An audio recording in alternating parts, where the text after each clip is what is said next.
Welcome to ACD Combatives, your combatives and control tactics channel. Please like, subscribe, and share.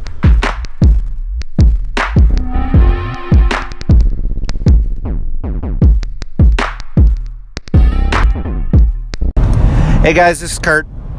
Having a conversation the other day with another officer, and had me thinking, and excuse the background noise, I'm driving right now, I'm out patrolling. But what are your priorities about your skill sets? And to be a successful officer, there's a lot of skill sets you have to be successful at. And of course, the gift of gab, the ability to read and write a good report. I like to joke the most important part of your kit is your pen. And of course, nowadays, that's your keyboard. You got to be able to write a good, clean, accurate report, yada, yada. We all know that. But this is a control tactics channel and in some ways an FTEP channel, field training. So that's what we're going to be focusing on. I see a trend. Excuse me, let me turn down the radio. I see a trend in law enforcement today. Everybody wants to be an amazing shot, and you absolutely should be very good at shooting, regardless of your agency's policy that you're only qualifying like maybe anywhere between 2 to 4 times a year, depending on your agency. Guys, that's not enough. You need to be doing a lot of dry fire practice, and I know the price of ammo sucks right now, but you should spend at least 1 day a month on the range in between your dry fire training. That's how I do it. Now, there's guys that shoot that down and say, no, you should be shooting once a week. Guys, if ammo wasn't as expensive as it is right now, sure. But I supplement my shooting heavily with dry fire. You've seen my CERT pistol on my channel where I'm using that, and that's very successful. Combat accuracy is paper plate. If you can get everything into a paper plate, that's combat accurate. Do you want to be able to make the headshot at the 11th hour? Of course you do. And don't let me persuade you not to train more to be able to make that headshot. That's super important. I'm going to use the term gunfighter. You want to be a very good gunfighter. Guys, I'm a veteran. I came from the military, so excuse the terminology. I'm not saying cops are gunfighters. You know what I mean if you follow my channel. But reliability and responsibility with firearm is huge. You can be the greatest shot on the range, and then when you're actually in the fight, knowing how to shoot, move, communicate, how to recognize the pluses and minuses and mistakes of your enemy and your own mistakes. And there I go, using the term enemy. Guys, if you're in a gunfight, I don't care if you're a cop or a soldier. Someone's shooting at you, they're your enemy. So excuse my terminology. So you have to recognize the enemy's movements, their pluses, their minuses, and you got to be able to keep your head under fire, literally. You're going to be extremely stressed when bullets are flying, and you got to be able to keep your head, recognize concealment and cover and all these things, be able to communicate on the radio maybe. There's a lot of things that go into a gunfight. That's what's truly important. If you can't get all your shots into a quarter, that's not as important as keeping it on a paper plate while you're shooting, moving, communicating. That's good police shooting. Now, where am I going with this? I've been a cop for 24 years, and not counting all the times I've pulled my gun from my holster. I've done that, I couldn't even tell you how many times. Every cop alive has had to remove their gun from their holster a lot. If you buy a police surplus weapon, it's going to be holster wear more than anything else of that gun, because the average cop, like I said, only shoots 2 to 4 times a year during qualifications. So all the wear and tear on a police surplus weapons tends to be holster wear. Unfortunately, that's the truth.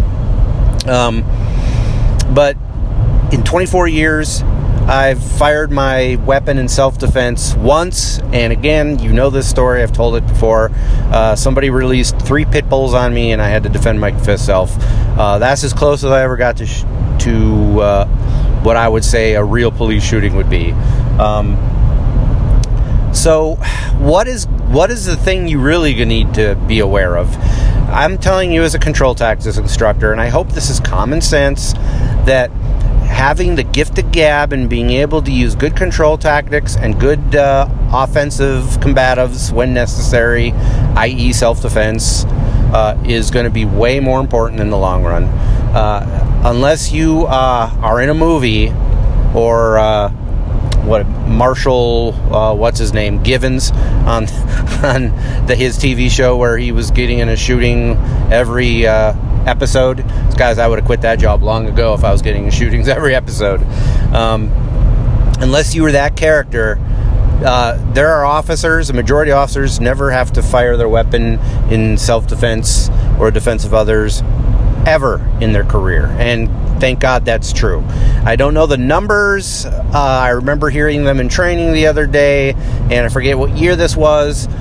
God, they were saying approximately 58, or was it 53? It doesn't matter. Like 53 million law enforcement contacts in the United States, and only like 988. Again, these guys don't count these numbers to be 100% accurate, but you get the gist of the numbers.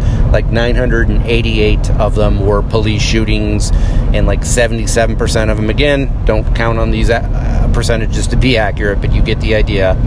Like 77% of them were in self-defense against another weapon, and the others were broken down even more. So the majority of police contacts absolutely in no way, shape, or form involve shooting somebody. But I couldn't tell you how many times in my career the ability to have the gift of gab and being able to use good control tactics, even as minor as a good guiding touch, like, sir, you need to leave, you're being trespassed, and having to put your hands on somebody, all the way up to fighting for your life, or somebody seriously trying to injure you. I've been from one extreme to the other in 24 years.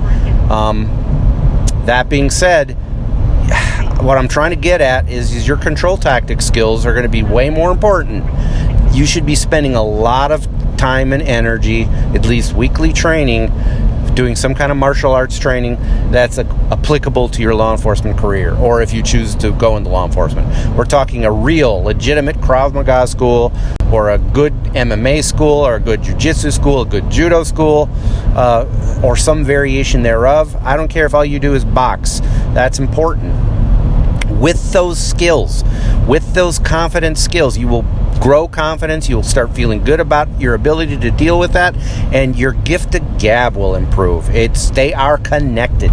Your ability to defend yourself and have good confidence in your skills easily translates over to your gift of gab. Now, you need to have good verbal judo as well, but it's been my observation and experience that officers who can take care of themselves rarely have to get into scuffles as much as an officer who kind of is afraid all the time.